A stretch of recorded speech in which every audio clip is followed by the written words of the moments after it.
গরম গরম চা।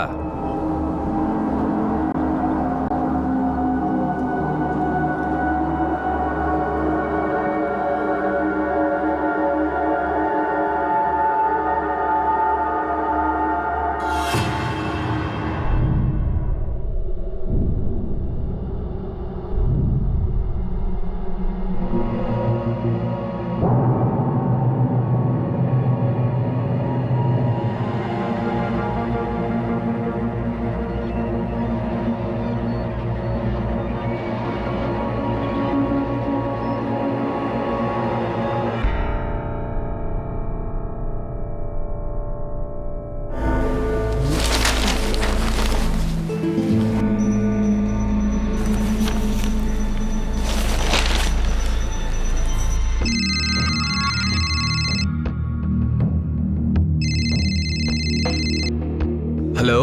হ্যাঁ ভাই, মেয়ে চাই একটা। কেমন মেয়ে চাই? তোমার কাছে কেমন আছে? যা বলবেন, কলেজ গার্ল, মডেল। ঘরোয়া সিম্পল টাইপ। আর যদি বলেন তো তাজা মাল একটা আছে। হ্যাঁ হ্যাঁ, ওই শেষেরটাই। 7,000। হ্যাঁ হ্যাঁ দেব। রুম আছে তো? 2000। খানা পিনা আপনার পয়সায়। মেয়েটা কিন্তু 3 ঘন্টা থাকবে। আপনাকে কিন্তু মুম্বাই আসতে হবে। মুমরা? হ্যাঁ। আচ্ছা ঠিক আছে, এখন তো 9টা, আমি 11টা নাগাদ পৌঁছে যাব। ড্রিম গার্ল লজ, একদম মেন মার্কেটে। ঠিক আছে ঠিক আছে।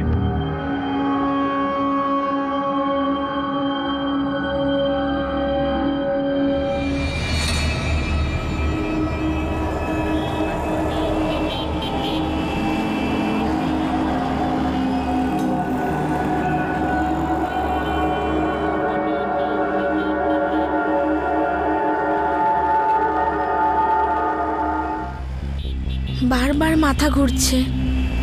আফজল কোথায়? সন্ধেবেলা আসবে। এখন আমরা কোথায় যাচ্ছি?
বলুন।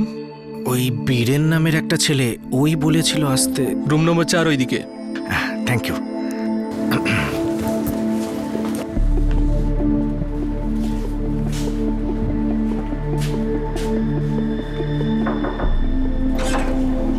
আন্ধেরির পার্টি।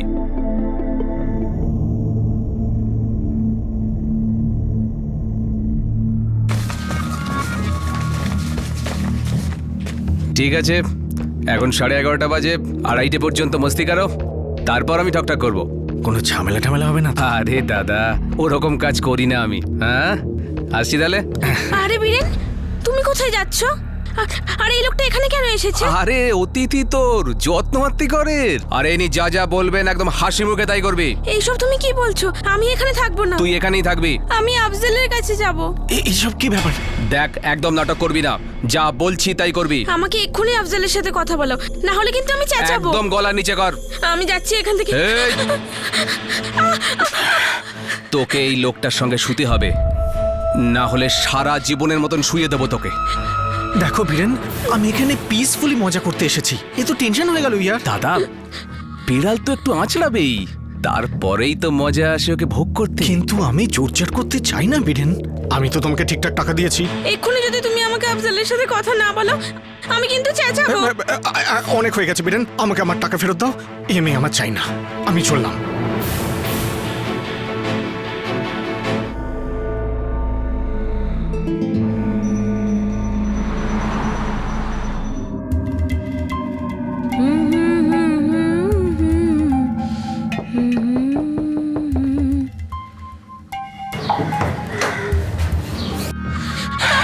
আটকে রাখে কে?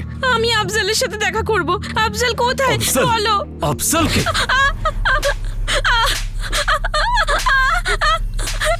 আফজাল সালি, আফজাল। আফজাল গেছে গাধার বিয়েতে, ভুলে যাও ওকে।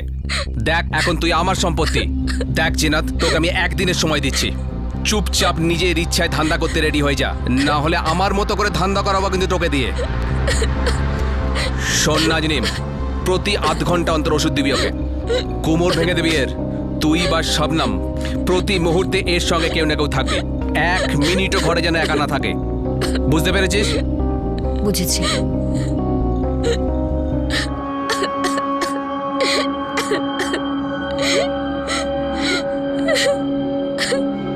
মুম্বাইয়ের পাশে থানে জেলার মুমরা এলাকা, যেখানে 16 বছরের জিনাতকে জবরদস্তি প্রস্টিটিউশনে নামানো হচ্ছিল।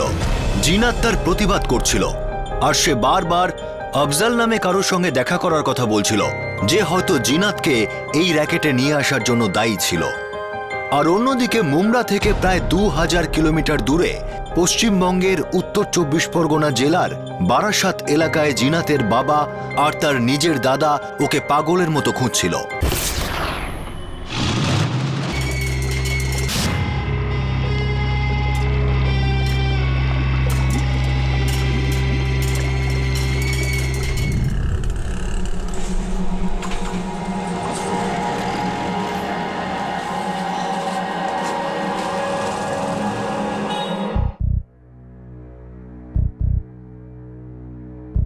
দেখুন, আমরা পুরো বারাসাতেই তল্লাশি করেছি। আপনার মেয়ের ছবি প্রত্যেকটা পুলিশ স্টেশনকে পাঠিয়ে দেওয়া হয়েছে। প্রতিটা বাস স্টপে, প্রতিটা রেলওয়ে স্টেশনে ওর ছবি টাঙিয়ে দেওয়া হয়েছে।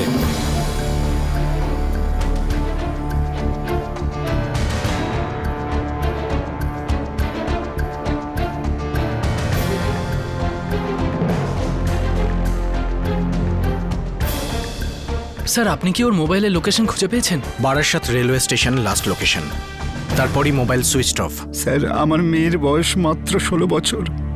কেমন আছে আমার জিনাত? মাজিদ মিয়া, সেলিম, আপনারা বলছেন আপনাদের মেয়ে জিনাত 15ই জুন স্কুলে গিয়েছিল, কিন্তু সে স্কুলেই পৌঁছায়নি। Yes sir.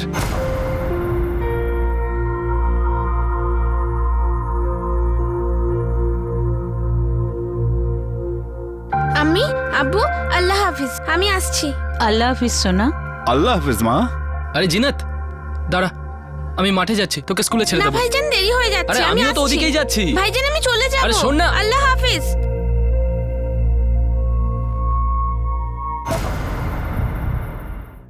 আব্বু আর আমি সারাদিন মাঠেই তো ছিলাম, আর সন্ধেবেলা যখন ফিরলাম তখন। আরে কাকা, কি করছো? হ্যাঁ, ওই দিকটা দেখে দাও, ওই যে পুরো এরিয়াটাকা দাও। এটাকে ওঠাও, ওঠাও। হ্যাঁ, ব্যাস।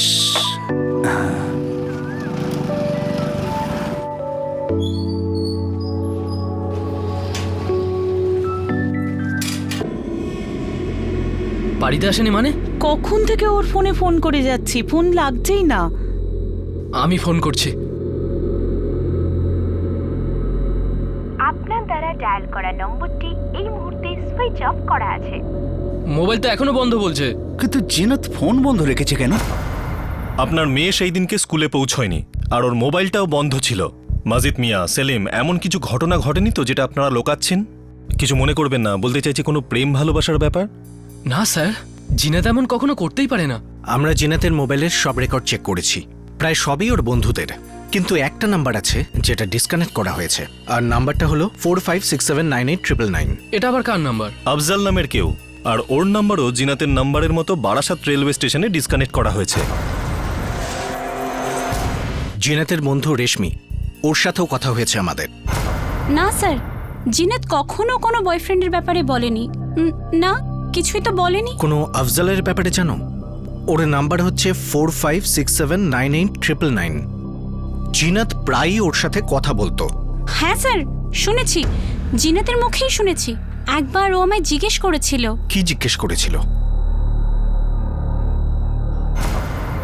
রেশমি, হ্যাঁ? তুই কাউকে আমার নাম্বার দিয়েছিস? না তো, আমি এরকম কেন করব? আচ্ছা, জানি না কার একটা ফোন এসেছিল আর বলছে আমার কোনো বন্ধু নাম্বার দিয়েছে। কে ছিল?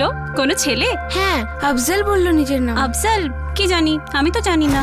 আমরা আফজালকে ট্রেস করতে পারিনি, কিন্তু জিনাতের সাথে ওর যোগাযোগ ছিল। মাজিদ মিয়া, জিনাতকে আমরা নিশ্চয়ই খুঁজব, কিন্তু আমার মনে হচ্ছে জিনাত ওই আফজালের সাথেই পালিয়েছে। কিন্তু আমরা তো এই আফজালকে চিনিই না।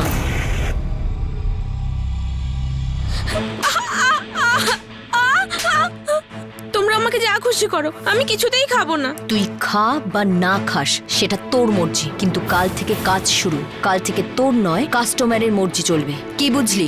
আর শোন চিকনি, খাবার খেয়ে নে, কাজটা মন থেকে করবি। যদি তোর পেটে আগুন জ্বলে তাহলে কাস্টমারের আগুন কি তুই নেভাতে পারবি? আমি তোমাদের মতো নই। আমরাও আমাদের মতো ছিলাম না। আমরাও কখনো তোর মতনই ছিলাম। আমি তোমাদের সাথে কথা বলতে চাই না, আমি আফজালের সাথে কথা বলবো। দেখ, কথা শোন, তা না হলে বীরেন এসে তোকে ছিঁড়ে খাবে। দেখ, নিজের ইচ্ছে যদি ব্যবসায় নামিস তাহলে কষ্ট কম হবে।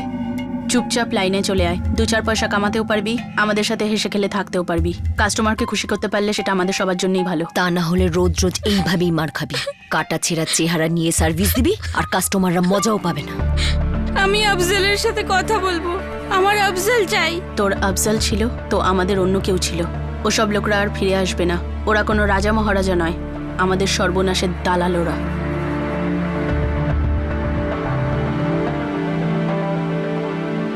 আফজাল। জিনাত আফজালের সঙ্গেই দেখা করার জন্য জেদ করছিল।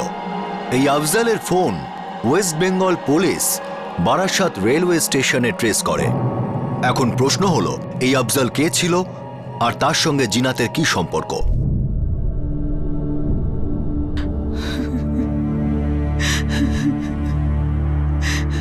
মাজিদ চাচা, আমার তো বিশ্বাসই হচ্ছে না যে আমাদের জিনাত কোনো ছেলের সঙ্গে পালিয়ে গেছে। পুলিশকে এক আফজালের নাম বলছে, যার সাথে জিনাত নাকি বারবার ফোনে কথা বলতো। কি হতে পারে এই লোকটা? আমি তো আগেই বলেছিলাম তুমি ঠিক করছো না। মেয়েকে মোবাইল ফোন দিও না, কেউ ফুসলিয়ে নিয়ে যাবে, আমাদের মেয়ে ফেঁসে যাবে। কিন্তু তুমি আমার কথা একদম শোনোনি।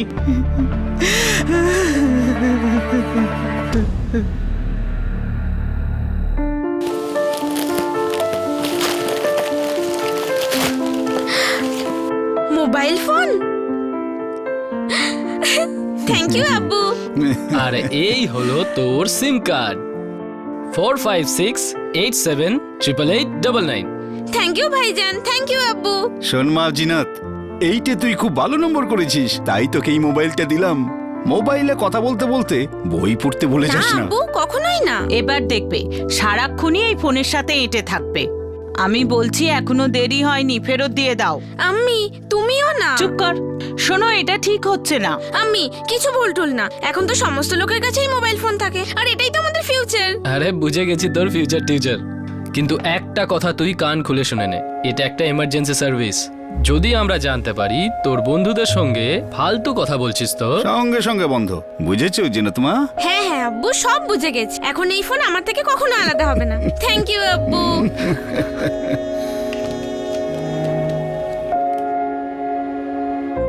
জানিস, এতে ওই ব্রেকের গেমটাও আছে। সত্যি? কি ভালো রে। আমিও আমার বাবাকে বলবো ঠিক এরকমই একটা ফোন এনে দিতে। কি ভালো হবে যদি তোর কাছেও এরকম ফোন থাকে। তারপর আমরা ক্লাসরুমে চুপি চুপি দুজনকে মেসেজ করব। একই বেঞ্চে বসে? তুই না, তুইও না। জিনাতের আব্বু একটা মোবাইল আর দাদা একটা সিম কার্ড প্রেজেন্ট করে, কারণ জিনাত স্কুলের পরীক্ষায় খুব ভালো নাম্বার পেয়ে পাশ করেছিল। মোবাইল ফোন হাতে পেয়ে জিনাতের মাটিতে পা পড়ছিল না, আর সে তার ফোন 24 ঘন্টা নিজের কাছে রাখত। আর এই ফোন থেকেই তার আফজালের সঙ্গে কানেকশন হয়ে যায়।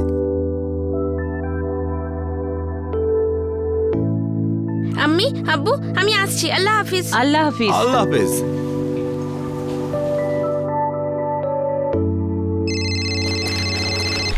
হ্যালো জিনাত। হ্যাঁ জিনাত, তোমার নাম্বারটা আমাকে তোমার এক বন্ধু দিয়েছে।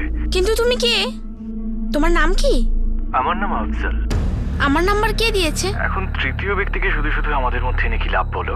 খালি এটুকু জেনে রাখো, আমি তোমাকে ভীষণ পছন্দ করি। আমার সঙ্গে বন্ধুত্ব করবে? কিন্তু আমি তো তোমাকে চিনিই না। আরে বাবা, বন্ধুত্ব হলে তবেই তো একজন অন্যজনকে চিনবো না। সরি, আমি এরকম ফ্রেন্ডশিপ করতে চাই না।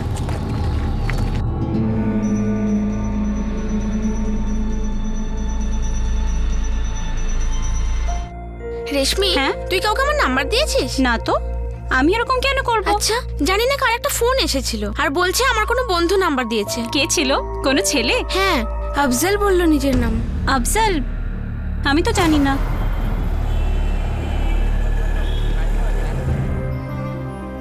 দেখ এরকম আফজল বাফজল আসবে যাবে। না, ও আমার আফজল, আর ও আমাকে মুম্বাই নিয়ে এসেছে, আর ও আমাকে ভালোবাসে। হ্যাঁ, ভালোবাসা।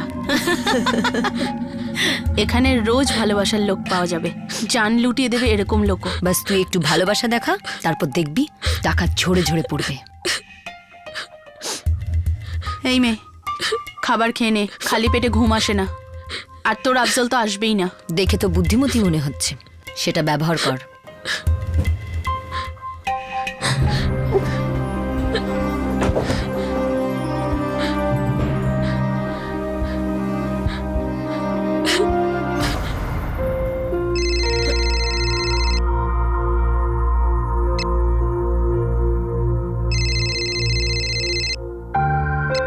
ওফো, তুমি কেন আমার পেছনে পড়ে আছো? তুমি সামনে এলে তোমার সামনে থাকবো। বলো, কবে দেখা করছো? আজ? এক্ষুনি? সেট আপ, আমি তোমার সাথে কোনো কথা বলতে চাই না, ওকে? আমি জাতা মেয়ে নই। সেই জন্যই তো জিনাত, আই লাভ ইউ। তোমাকে আমার নাম্বার কে দিয়েছে? ধরে নাও খোদার কোনো ফেরেশতা তোমার নাম্বারটা আমাকে দিয়েছে, যাতে এই প্রেমিক আফজল আর সুন্দরী জিনাত কাছাকাছি আসতে পারে, দুজনের এত গভীর সম্পর্ক হোক যাতে জান্নাতেরও জ্বলন হয়। ওরে বাবা, কত কথা বলতে পারো। সামনাসামনি দেখা করো, আমার চোখের দিকে তাকালে তখন বুঝতে পারবে যে আমি সত্যি বলছি, মন থেকে বলছি, যে এই মন শুধু তোমার জন্যই ব্যাকুল হয়। আমি অপেক্ষা করব।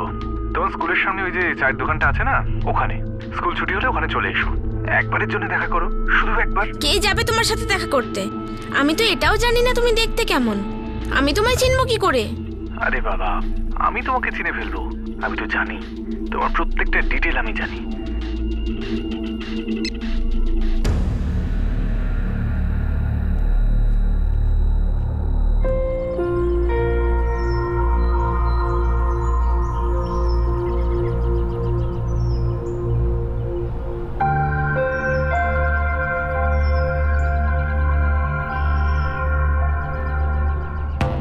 আরেকজন কাস্টমারের ফোন এসেছে।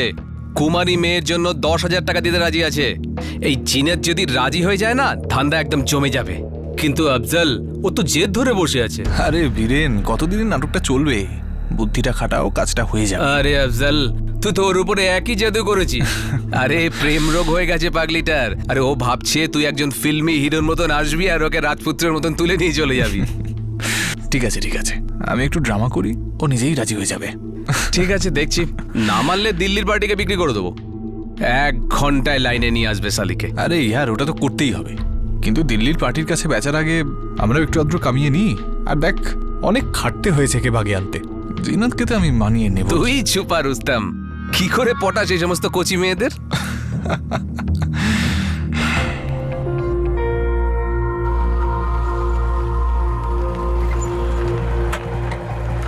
অপেক্ষা তো আমার করার কথা ছিল। তুমি জেনে শুনে লেটে এসেছো, তাই না? তুমি আমাকে এখনো বললে না তুমি আমার নাম্বার কি করে পেলে?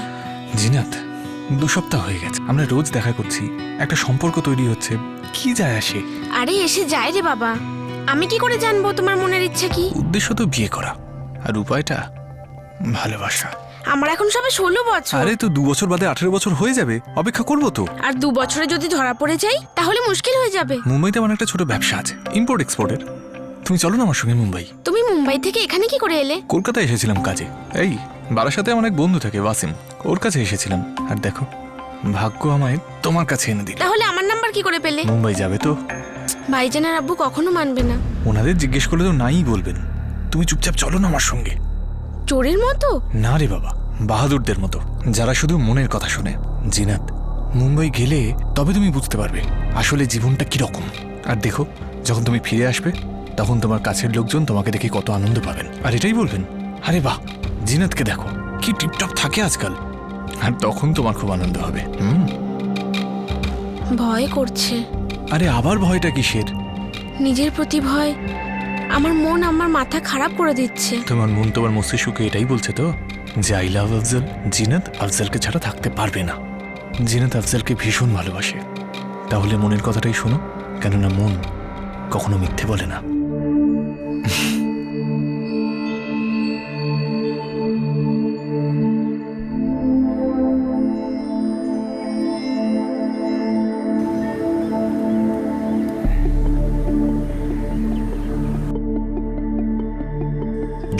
বিপদের দোরগোড়ায় দাঁড়িয়ে থাকা জিনাতকে আফজল মোবাইল ফোনের মাধ্যমে নিজের প্রেম জালে ফাঁসিয়েছিল। কোনো কোনো জেনারেশনের কাছে এটা খুব অদ্ভুত মনে হতে পারে, কিন্তু আজকে যুব সম্প্রদায়ের কাছে অজ্ঞাত সাইবার মুখোশ পরা লোকেদের সঙ্গে কথা বলা খুবই সাধারণ ব্যাপার।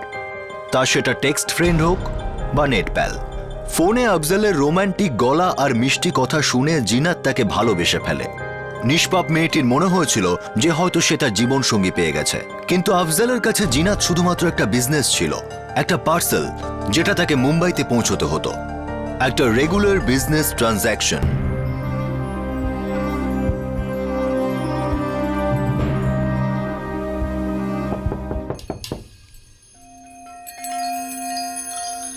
তুই বাড়িটাকে পটিয়ে নিস। হ্যাঁ হ্যাঁ। জিনাত ঠিক আছে? হ্যাঁ, একটু খেয়ে তারপর শুয়ে পড়েছে। আচ্ছা আর আফজল কি খবর? ঠিক আছে সব্য। আরে সাব্বু, তোর জন্য আজকে 2টো কল আছে, ঠিক সময় চলে যাস। আরে নাচ, তুই এরপরে যাবি, তোর আজকে হোম সার্ভিস আছে ঘাটকোপারে। বীরেন, রান্নাঘরে টিউবলাইট একটু ডিস্কো করছে, একটু দেখে নিস। হ্যাঁ হ্যাঁ, দেখে নেবো। কিন্তু তুইও খুব বকবক করছিস আজকাল, একটু সামলে চল।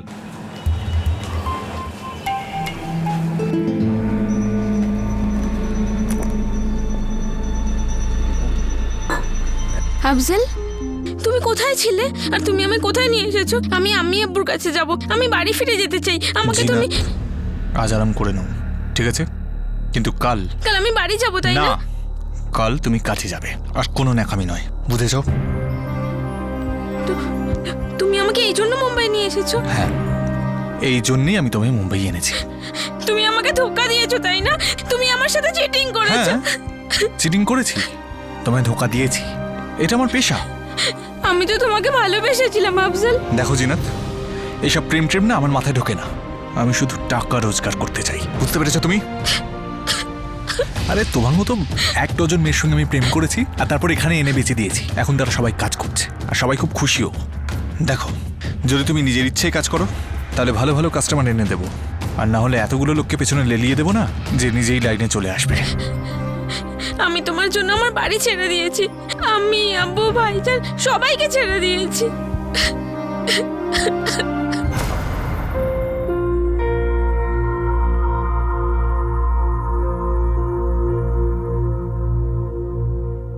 আম্মি আব্বু, আল্লাহ হাফিজ, আমি আসছি। আল্লাহ হাফিজ সোনা। আল্লাহ হাফেজ মা। আরে জিনাত দাঁড়া, আমি মাঠে যাচ্ছি, তোকে স্কুলে ছেড়ে দেবো। না ভাইজান, দেরি হয়ে আরে যাচ্ছে, আমিও তো আমি ওদিকেই আসছি। যাচ্ছি। ভাইজান আমি চলে আরে যাব, শোন না। আল্লাহ হাফিজ।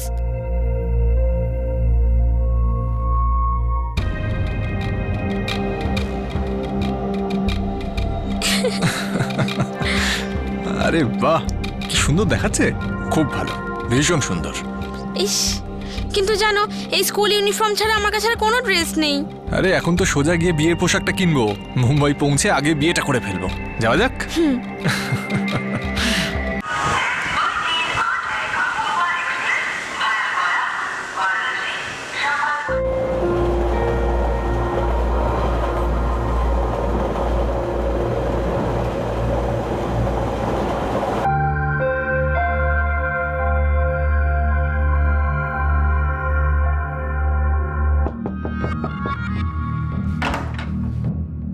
আরে বীরেন, কেমন আছিস ভাই? অবাক করলি, তুই এত তাড়াতাড়ি চলে এলি? হ্যাঁ, কাজটা তাড়াতাড়ি হয়ে গেল তো।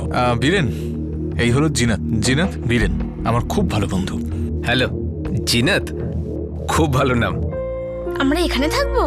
হ্যাঁ, জিনাত, বীরেন আমার খুব ভালো বন্ধু, তোমার খুব খেয়াল রাখবে। তুমি কোথায় যাচ্ছ? কাজে যাচ্ছি, 2-4 দিনের মধ্যে ফিরে আসবো। আমার না এখানে একা খুব ভয় লাগবে। জিনাত, আরে একা থাকতে গেলে আর ভয়টা কিসের? আমি ফিরে আসবো তাড়াতাড়ি। কিন্তু আমার ফোনটা তো দাও, আমি তোমার সাথে কন্ট্যাক্ট কি করে করব? আরে হ্যাঁ বাবা, আগে তোমার ফোনে এখানকার সিম কার্ডটা ভরে দিই, যাওয়ার আগে দিয়ে যাব। আর আবার কি? আর আমাদের বিয়ে? ওটা ফিরে এসে, ততদিন তো ধৈর্য ধরবে নাকি?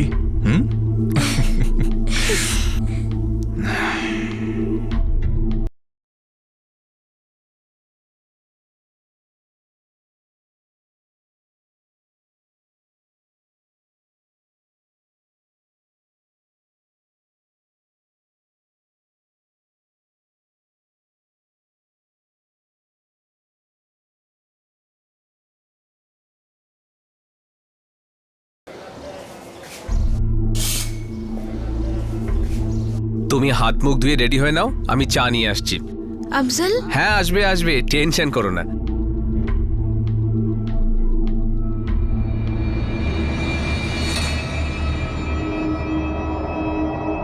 গরম গরম চা।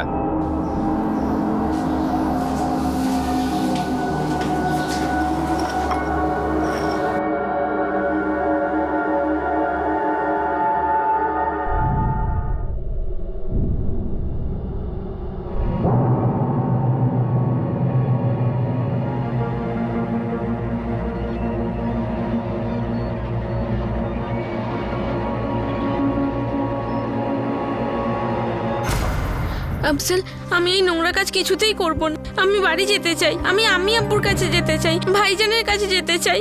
আমি তোমার কাছে হাত জোড় করছি, পায়ে পড়ছি।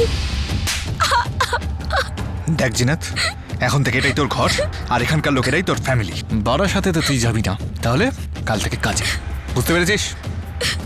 দেখ, এই লাইনে যেন আমার নাম খারাপ না হয়, না হলে আমি তোর হালত খারাপ করে দেবো। আয়নার সামনে দাঁড়াতেও ভয় পাবি তুই।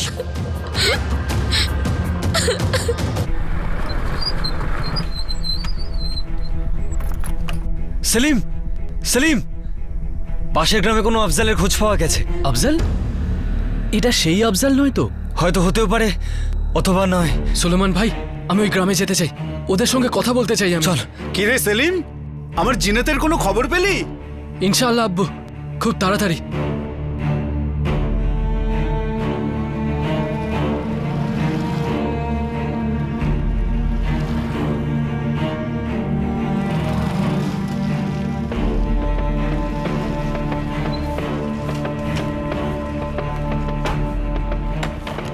সেলিম, এটাই ওই বাড়ি।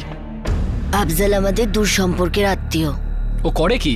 কলকাতায় কোনো কিছু কাজকর্ম করে আর কি, জানি না ঠিক। 2 মাস আগে ঈদে এসেছিল এখানে, তাও 1 বছর বাদে। এখন কোথায় আছে, কি করে, কিছুই জানি না। দেখুন খালাজান, আমরা সন্দেহ করছি যে আপনাদের আফজল আমার 16 বছরের বোন জিনাতকে ভাগিয়ে নিয়ে গেছে। হায় আল্লাহ! ওর নিজের কোনো বাড়ি তো আছে, বাবা মা? ওর মা বাবা তো মারা গেছে অনেক বছর আগে। ও আমাদের এখানেই বড় হয়েছে, আর একবার বেরিয়েছে যখন, জানি না কোথায় এখন আছে। কখনো আসে, কখনো যায়, কি করে আমি কিছু জানি না। ও তো কিছু হয়তো বলেই গেছে আপনাকে, আপনি একটু মনে করুন। হ্যাঁ বাবা, একবার তো বলেছিল কিছু একটা। ও মুম্বাইতে ব্যবসা করে। মুম্বাই? সেলিম, মুম্বাইয়ে 2 কোটিরও বেশি লোক থাকে। স্যার, আমার মনে হয় যে আফজাল আমার বোনকে মুম্বাইতে নিয়ে গেছে। এই বারাসাত আর কলকাতাতে তো খুঁজলেনই আপনি, পাওয়া গেল না। হ্যাঁ মানছি, জিনাতকে আমরা বারাসাত বা কলকাতায় খুঁজে পাইনি, কিন্তু খোঁজা তাকেই সম্ভব যে হারিয়ে গেছে। কিন্তু যে নিজে লুকিয়েছে তাকে খুঁজে বের করা অসম্ভব। আর আমাদের মনে হয় জিনাত নিজের কিরকম ইচ্ছে স্যার? 16 বছরের একটা নাবালিকা মেয়ে আমার বোন জিনাত, ওই ছেলেটা ওকে ফুঁসলিয়ে কিডন্যাপ করেছে স্যার। ঠিক আছে সেলিম, আমি জিনাতের ছবি আর পুরো ডিটেলস মুম্বাই পুলিশকে পাঠিয়ে দিচ্ছি, কিন্তু কথাটা বোঝার চেষ্টা করো। 2 কোটি লোকেদের মধ্যে নিজের ইচ্ছেতে লুকিয়ে থাকা কাউকে খুঁজে বের করা খুব মুশকিল, খুবই মুশকিল। আমার একটাই বোন জিনাত, জাহান্নাম থেকেও খুঁজে বার করবো ওকে। হতে পারে আমাদের জিনাত নিজের ইচ্ছেতেই গেছে। হায় আল্লাহ, কি বলছো তুমি? আমরা এমন কি করেছি জিনাতের সাথে? আব্বু, হতে পারে ও ফাঁদে পড়েছে, বা এটাও হতে পারে যে ওকে কিছু খাইয়ে টাইয়েছে, ওকে জালে ফাঁসিয়েছে। হ্যাঁ, যাই হোক না কেন, কিন্তু ওর তো আমাদের কথা ভাবা উচিত ছিল। কিচ্ছু বলা যাচ্ছে না আব্বু, যতক্ষণ না ওর কাছে পৌঁছানোর রাস্তা পাওয়া যাচ্ছে আমরা কিচ্ছু বলতে পারি না।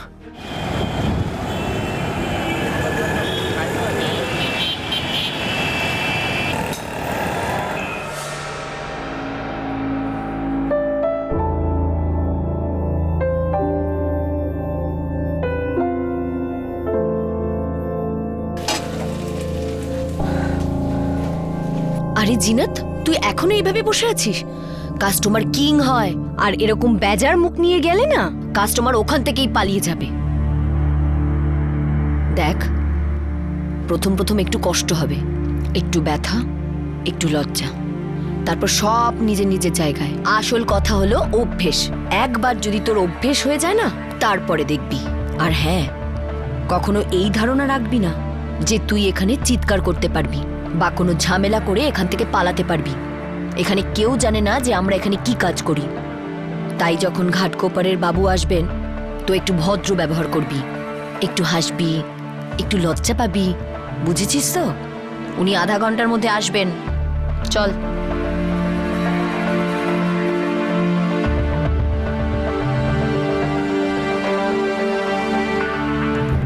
ওয়েস্ট বেঙ্গলের বারাসাতে জিনাতের পরিবার জিনাতের জন্য খুব দুশ্চিন্তায় ছিল। তাকে খোঁজার জন্য আকাশ পাতাল এক করে দিচ্ছিল, কিন্তু অবস্থা ইঙ্গিত করছিল যে তাদের মেয়ে নিজের ইচ্ছায় পালিয়েছে, যেটা সত্যি ছিল। কিন্তু সব থেকে ভয়ঙ্কর ব্যাপার এটা ছিল যে 16 বছরের জিনাত এখন মুম্বাইয়ের পাশে মুমরা এলাকায় একটা ফ্লেশ ট্রেড র্যাকেটের মধ্যে ফেঁসে গেছে। ও এমন একটা পাকের মধ্যে ঢুকে যাচ্ছিল যার মধ্যে থেকে হয়তো কোনো মেয়েই বাঁচতে পারেনি। কিন্তু জিনাতের ভাগ্যে অন্য কিছুই লেখা ছিল।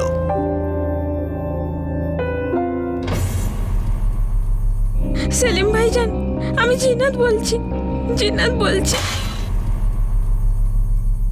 ওয়েস্ট বেঙ্গলের বারাসাতে জিনাতের পরিবার জিনাতের জন্য খুব দুশ্চিন্তায় ছিল।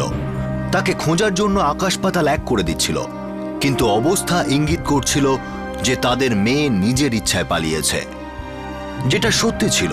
কিন্তু সব থেকে ভয়ঙ্কর ব্যাপার এটা ছিল যে 16 বছরের জিনাত এখন মুম্বাইয়ের পাশে মুমরা এলাকায় একটা ফ্লেশ ট্রেড র্যাকেটের মধ্যে ফেঁসে গেছে। ও এমন একটা পাকের মধ্যে ঢুকে যাচ্ছিল যার মধ্যে থেকে হয়তো কোনো মেয়েই বাঁচতে পারেনি। কিন্তু জিনাতের ভাগ্যে অন্য কিছুই লেখা ছিল।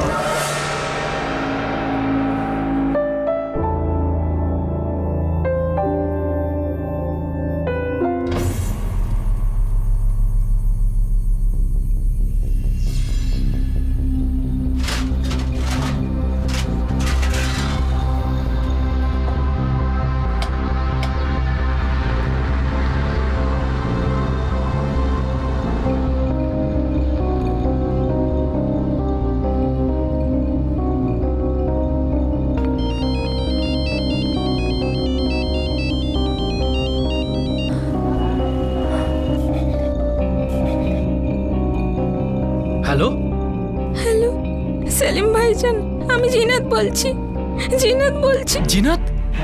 জিনাত কোথায় তুই? ভাইজান, আমি খুব কষ্টে আছি। তুই কোথায় আছিস এটা তো বল আগে।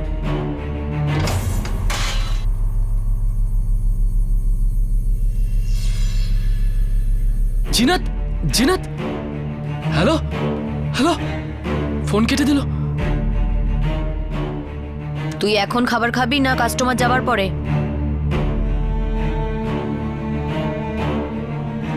মহারানীদের মতো অহংকার দেখছি তোর। সালি, রান্নাঘরে খাবার রাখা আছে, খেতে হলে খা, তা না হলে মর।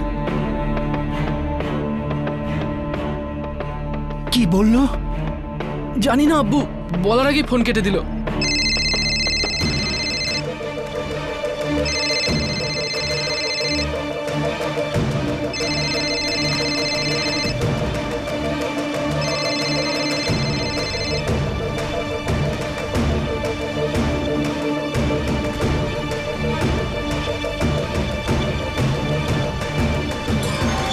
আবার কেটে দিল। প্রথমে কি বললো জিনাত? আব্বু বললো যে কষ্টে আছি। আমি জানতাম আমাদের জিনাত এইভাবে পালাতে পারে না, ও নিশ্চয়ই কোনো সমস্যায় আছে। আমরা জিনাতকে খুঁজে বার করব আব্বু, ঠিক খুঁজে বার করব। জিনাত সঠিক সময়ে ওর দাদাকে একটা ফোন কল করতে পারে। এখন ওর আব্বু আর বড়দা সেলিম এটা জেনে গিয়েছেন যে তাদের জিনাত কষ্টে রয়েছে আর তার শীঘ্রই সাহায্যের প্রয়োজন। কিন্তু ওনারা তখনও এটা জানতেন না যে জিনাত কোথায় আছে আর তার উপর দিয়ে কি চলছে। কিন্তু এই একটা ফোন কল তাদের একটা আশার আলো হিসাবে দেখা দিয়েছিল। এখন প্রশ্ন হলো যে সেলিম কি তার বোন জিনাতকে সময় মতো বাঁচাতে পারবে, যেখানে জিনাতের কোনো খোঁজ খবর ছিল না। শুধু একটাই খবর ছিল যে জিনাত খুব কষ্টে আছে।